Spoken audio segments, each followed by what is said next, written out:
Xin chào các bạn, hôm nay mình sẽ giới thiệu slime. Đây là lần đầu tiên quay video trên YouTube của mình nha. Có gì các bạn cứ ủng hộ. Đây là slime đầu tiên. Mình không có bán nha các bạn. Mình chỉ chơi vui thôi. Các bạn nhìn ở trong đây, các bạn có thấy bóng không?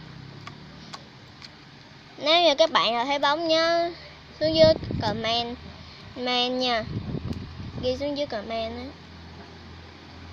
Lần đầu tiên mình quay trên YouTube, mình chả biết nói gì nha. Slime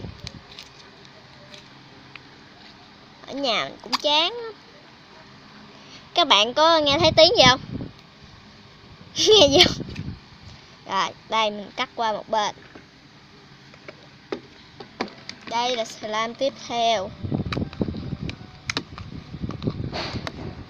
Đây nha. Nó hơi bị bụi nha các bạn. Tại mình để mình đậy nắp lại, nhưng mà mình xuống đây nè, mình chưa có quét ra các bạn, cho nên dính bụi.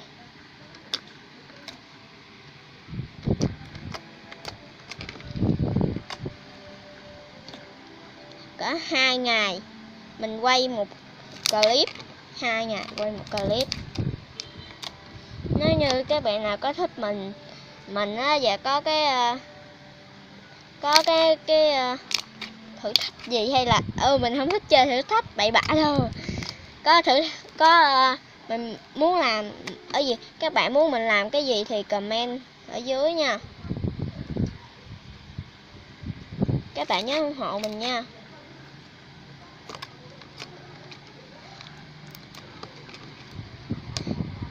Một chút là anh mình đi mua hồ về cho mình nha, là mình sẽ làm luôn.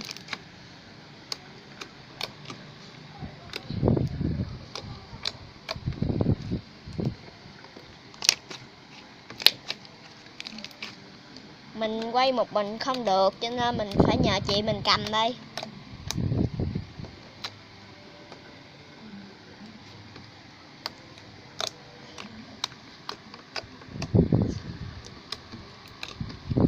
Slime của mình bóng không các bạn?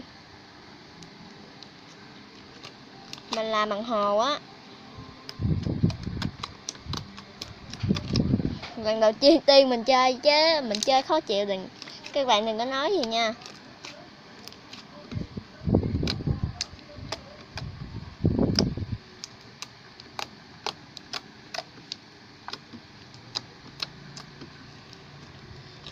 Mình không biết keo sữa bán ở đâu, cho nên mình không có làm slime bằng keo sữa.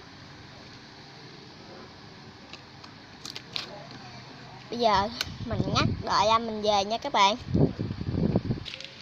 Các bạn ơi, anh mình đã mua keo dán giấy rồi. Keo dán giấy. Để làm chi? Để in vô. Mình giỡn chút, giọng cười mình hơi bá lố. Lấy ra. Đẩy chai. Nha, ra sau lấy giùm em cái tô. Thôi khỏi đâu.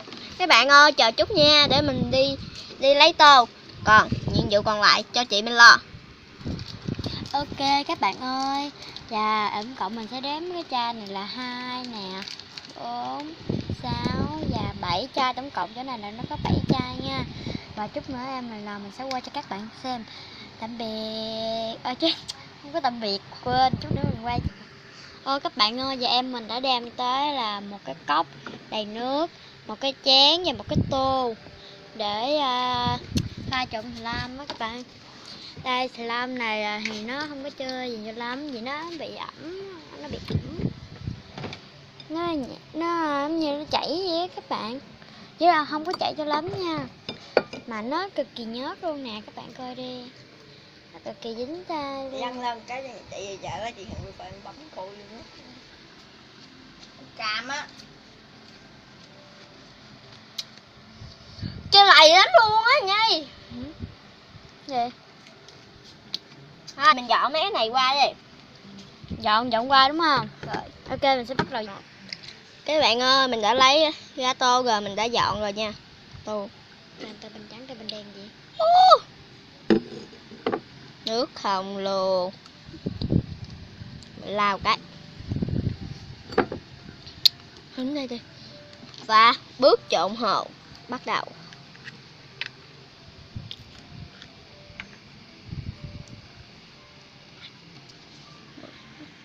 Hai chai xong rồi. 1, 2, 3. Xong 4 chai rồi các bạn ơi. Còn tới 3 chai nữa. Chung một lượt luôn. 2, 3. Phai. Không được. Trợ lý, đưa nước. Đó, trợ lý ngoan. Khuấy đều lên. Chưa.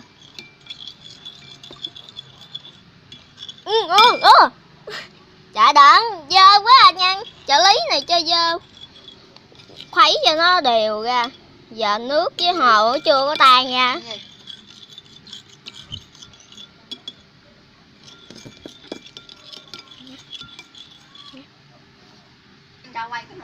Khi nước đã hòa với hồ rồi thì mình sẽ pha dung dịch rơ miệng vô nha. Pha dung dịch rơ miệng với nước. Trợ lý, dung dịch rơ miệng. Đây.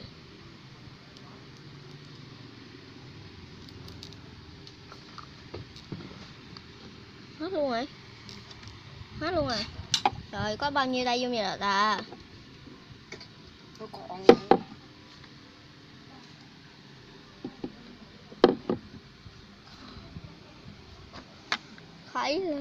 Khuấy bằng cái này luôn. Cái này chai dung dịch hết.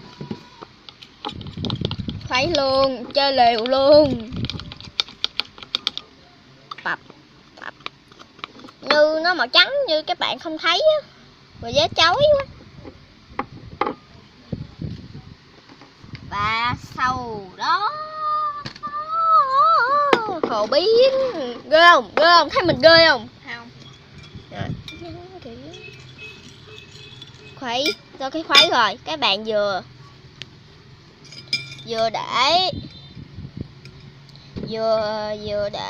dung dịch rơ miệng, vừa khuấy chứ đừng có để một lượt luôn. Như vậy là các bạn bỏ luôn rồi đó, là coi như là bỏ luôn rồi. Khi khuấy gần đều hết xà lam thì mình sẽ lấy tay khuấy nha. Thấy gì chưa? Đã đông lại rồi.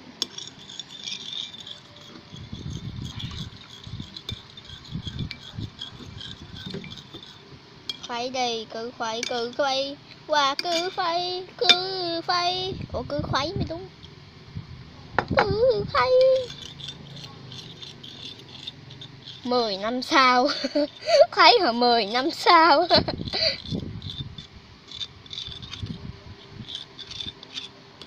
Có các bạn nào biết chơi TikTok không? Nếu có ai có chơi TikTok thì để bình luận ở dưới nha. Mình thì cũng chơi. Đó, thành trong rồi nè. Trong suốt luôn, không có một bọt bong bóng luôn. Mình nói thiệt, ở ngoài không có một bọt trong bong bóng luôn. Chỉ có bong bóng tí xíu thôi nha các bạn. Không có luôn. Mình sẽ lấy tay khuấy.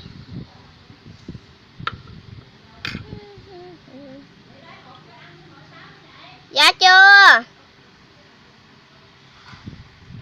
Xin lỗi các bạn nha.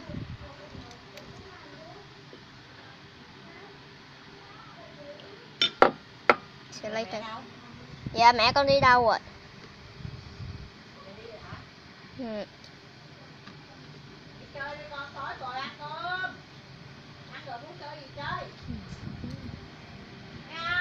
Chúc ăn.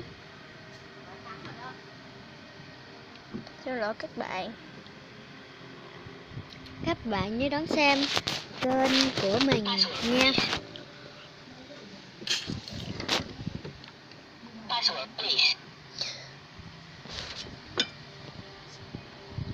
Các bạn nhớ bấm like, share và subscribe nha. Và nhấn bình luận nữa. Mở nhạc đi. Tắt hành. 1 Các bạn ơi, mình đã nhồi xong và nó bị dính tay quá à.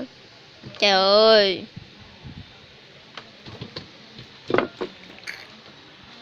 Các bạn muốn một ngày mình ra một video hay là 2 ngày ra video?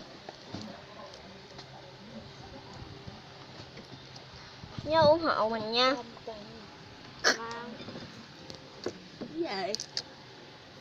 Nếu anh mình có làm mòn thì xin lỗi các bạn luôn.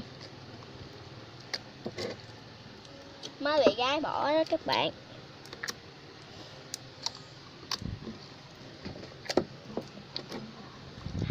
Nó dính quá. Nó bị nứt. Như nãy mình cho nhiều quá hay gì. À quên, hồi nãy mình có cho thêm hồ vô á các bạn. Cho nên nó bị vậy luôn á các bạn. Nó cũng không có như nó không có cứng lắm. Đổ nước vô. Trộn đi. Mình không biết làm vậy có sao không nữa.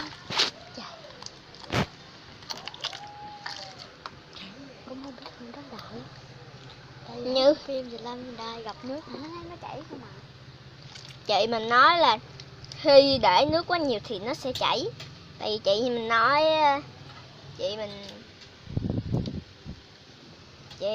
là xà lam á, trong kia người ta để nước quá nhiều cho nên chảy. Các bạn nhìn nè. Tỉnh. Đó nè. Tỉnh. Bớt đi, bớt mình chầm luôn đi. Bớt đi. Bớt chừng nào nó làm đi.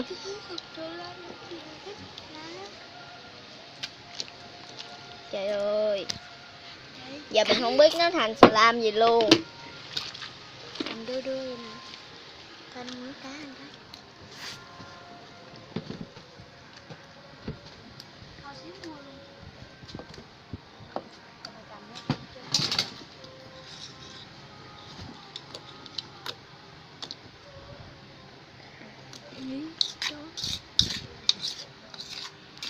Nhưng quay là nhân phải nhìn cảm. Em lại cái nó có xỉu ở đây nè. Tại vì xà lam bị chảy em lấy cái đó em để vô, em đâu có biết cái gì đâu. Xà lam em bị chảy, em lấy cái đó em để vô, em có biết cái gì đâu. Xong nói Hàng có biết có gì đâu. Em có biết đâu. Giống như là nó nói như này, em có biết gì đâu. Thì nó làm tại đây nha các bạn, xà lam này bị chảy mình lấy vô nè. Thấy không? Hồi nãy thấy gì? Bà thấy chào đó nữa mà mà phá hoài. nó học lớp 1 á. Thấy trường cái lộ bộ về với nhà. Trường ba lớp hả? Cái lớp ịt. Thằng ịt em tưởng thằng tọt. Nó có loại bộ về đó lại cho mẹ nó đó. Không, nó gần cái cây xăng luôn Xin á. lỗi các bạn nha. Cái xăng. Cây xăng Thôi chỗ. Tại vì chị Đúng mình rồi, với anh mình nói chuyện. Có gì thông cảm, có gì chửi anh mình với chị mình đừng chửi mình nha. Chửi xóa xả cho mình. Rồi chửi xong cái mình chịu trách nhiệm. Chị trách nhiệm bị đập ba nhiều cái. Không phải là một chứ.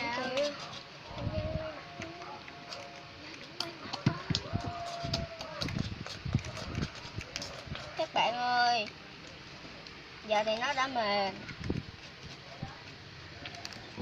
Mình trộn xong mình sẽ cho các bạn coi kết quả nha. Các bạn ơi, mình đã trở lại. Đây, nó không cứng nữa. Mình không biết nó có dẻo không. Như xà lam nó quá bự cho nên nó giòn quá à. Mỏi tay quá, hồi nãy giờ quậy. Rất là mỏi tay luôn các bạn. Nghe theo không? Đây mình sẽ để ra đây. Phải lao ra chứ. Bập xong. Lúc nữa thì sẽ giới thiệu các động vật. Nó bị dính tay mình quá.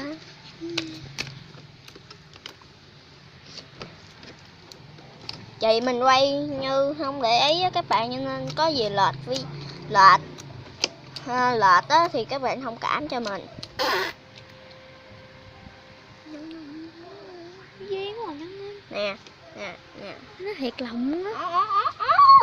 đứt rồi, sẽ bóp tí nữa nha. Ồ các bạn có nghe gì không? Hết rồi. Mình không biết mà sao mình có đem vàng vi tính qua không. Chắc có đem qua cũng đâu có cho mình xài đâu. Ồ, cái này không được dẻo đâu. Mình chắc luôn cái này không được dẻo. Chắc. Đây. Mình không biết mình có thể để trong được không. Mình không có kiên nhẫn đâu.